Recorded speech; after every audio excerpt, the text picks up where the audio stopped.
Hey everyone, welcome to class 7। आज हम बनाने जा रहे हैं तिरंगा स्क्रंची। इसके लिए मैंने यहाँ पर 3 कलर के फैब्रिक्स लिए हैं जिसकी विड्थ है 5 इंचेस और लेंथ यहाँ पर मैं आपको शो करूँगी। इसकी ओवरऑल लेंथ है 33 इंचेस। पर आप यहाँ पर अगर 3 कलर्स में स्क्रंची बना रहे हो तो आपने 15 इंचेस लेनी है, उससे ज़्यादा नहीं लेना, क्योंकि ये मैं जंबो साइज़ की स्क्रंची बना रही हूँ। इसीलिए मैंने यहाँ पर ईच कलर 33 इंचेस में लिया है। ओके, अभी हम 1 बाय 1 इस फैब्रिक को अटैच करते जाएंगे। जो फर्स्ट फैब्रिक का जो एड्ज होगा उस पर हम सेकंड फैब्रिक को रखेंगे और उसको अच्छे से स्टिच कर लेंगे।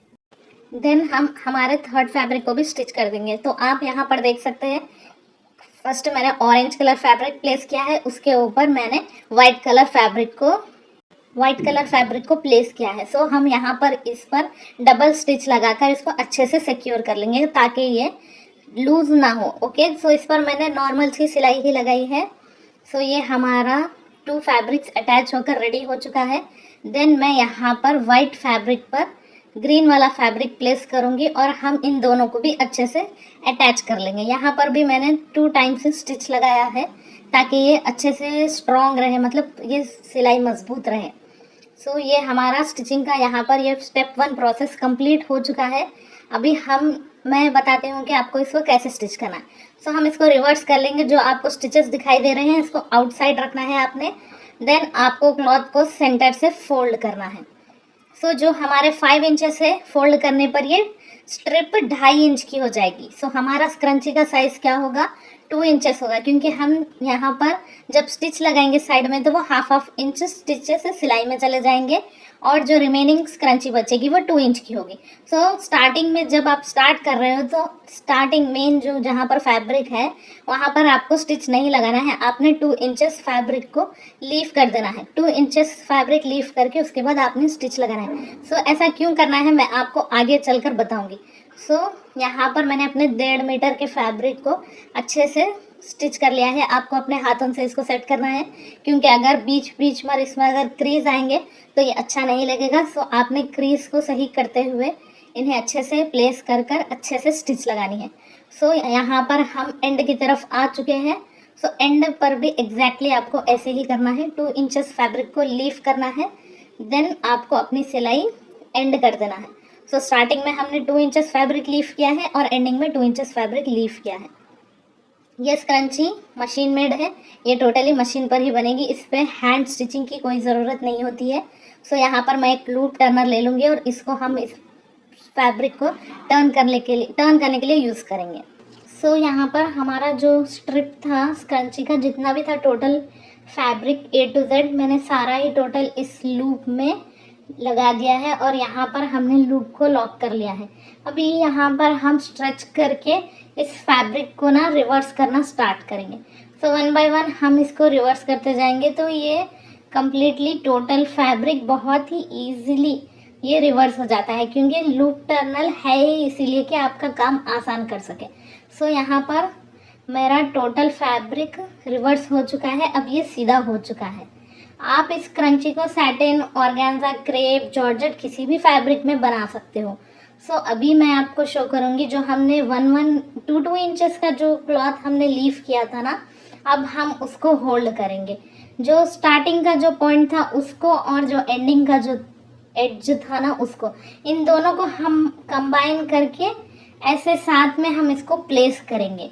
ऑरेंज एंड ग्रीन फैब्रिक यहाँ पर हमने 2 इंचेस लीव किया था ना, उसको हम एक के ऊपर एक रखकर इसको हम बराबर रखकर स्टिच लगाएंगे। तो यहाँ पर भी हम 2 टाइम्स अच्छे से इसको स्टिच लगाकर हम इसको सिक्योर कर लेंगे। सो ये अटैच करने से ऐसा होगा ना, आपकी स्क्रंची राउंड शेप में हो जाएगी। अभी तक जो स्ट्रिप था ना वो स्ट्रिप नहीं रहेगा, अब ये सर्कल क्लॉथ बन चुकी है। देखिए इसकी फिनिशिंग, स्टिचिंग करने के बाद ये जो हमारी सिलाई है वो अंदर की तरफ चली गई है। फिर मैं यहाँ पर लेने वाली हूँ 1/2 सेंटीमीटर इलास्टिक बैंड, जिसको मैंने एक बड़ा वाला सेफ्टी पिन लगा लिया है। ये मैंने 10 इंचेस का इलास्टिक लिया है। सो यहाँ पर मैं एक हैक का यूज़ करूँगी, ये मेरा खुद का इन्वेंट किया हुआ हैक है। मैं ऐसा करती हूँ, जो स्क्रंची का जो रबर बैंड है उसका जो एंड है उसको हम टेंशन के नीचे रखकर उसमें निडिल लगा देंगे ताकि ये स्लिप होकर हमारे स्क्रंची में जाकर गुम ना हो जाए, क्योंकि एंड हमें एंड पर ही चाहिए होगा। जो स्टार्टिंग का जो पार्ट है हम उसको वन बाय वन धीरे से आराम से ऐसे ही इंसर्ट करते जाएंगे और सारे फैब्रिक आप देखेंगे कि सारा फैब्रिक आपका छोटा छोटा होता जा रहा है, वो करीब आ रहा है। उसके बाद हम यहाँ पर कम्प्लीटली एंड पर जब पहुँच जाएंगे तो हमारा इलास्टिक और सेफ्टी पिन हम निकाल लेंगे। सो अभी से आप ऑब्जर्व करेंगे कि हमारा स्क्रंची ऑलमोस्ट बन चुका है। सो अभी मैं यहाँ पर इसमें से इलास्टिक निकाल रही हूँ। उसके बाद हम इस नीडल के नीचे से इलास्टिक को निकालेंगे और ध्यान रखना ये इलास्टिक छूटने नहीं चाहिए। आपको स्टार्टिंग और एंड इलास्टिक के पॉइंट्स को बहुत अच्छे से टाइटली पकड़ना है और इसको यहाँ पर आपको एक नॉट बांधना है। सो जैसे ही आप नॉट बांधेंगे आपका स्क्रंची ऑलमोस्ट कंप्लीट हो जाएगा। इसके बाद देखिए यहाँ पर मैंने इलास्टिक को खींचकर यहाँ पर नॉट बांधा है। स्क्रंची का इलास्टिक लेते जब आप ये ध्यान जरूर देना कि वो लूज हो थोड़ा, क्योंकि दो टाइप्स के इलास्टिक आते हैं, लूज आते हैं एंड टाइट आते हैं। तो देखिए नॉट बांधने के बाद मैं इसको स्ट्रेच करके प्रॉपर सही कर रही हूँ। सो ये जो लास्ट हमारे पास जो 2 इंच का जो क्लोजिंग था ना, वो क्लॉथ को हम ऐसे पकड़कर मशीन पर दोबारा से इस पर स्टिच लगा देंगे। सो ये लास्ट स्टेप भी हम मशीन पर ही करेंगे। एंड जिसको लगता है कि अरे धागा ऊपर दिखेगा, जिसको धागा थ्रेड नहीं बताना है, वो आप हाथ से हेमिंग कर सकते हैं, इस पर हेम कर सकते हैं। सो देखिए यहाँ पर एंड वाला जो पार्ट है, अगर हम मैचिंग थ्रेड यूज़ करेंगे तो वो थ्रेड दिखाई भी नहीं देगा। सो यहाँ पर मैंने स्टिच लगाकर इस पोर्शन को भी कंप्लीट कर दिया है। सो ये हमारी बड़ी सी जंबो साइज स्क्रंची बनकर बिल्कुल रेडी है। कमेंट में बताना कैसी लगी और आप ज़रूर प्रैक्टिस करना। छोटी स्क्रंची ही क्यों नहीं बनाना, पर आप इसको प्रैक्टिस करना, ये बहुत अच्छा एक्सपीरियंस रहेगा। हैंडमेड छोटे छोटे चीज़ें बनाकर आप अपनी स्टिचिंग इम्प्रूव करें।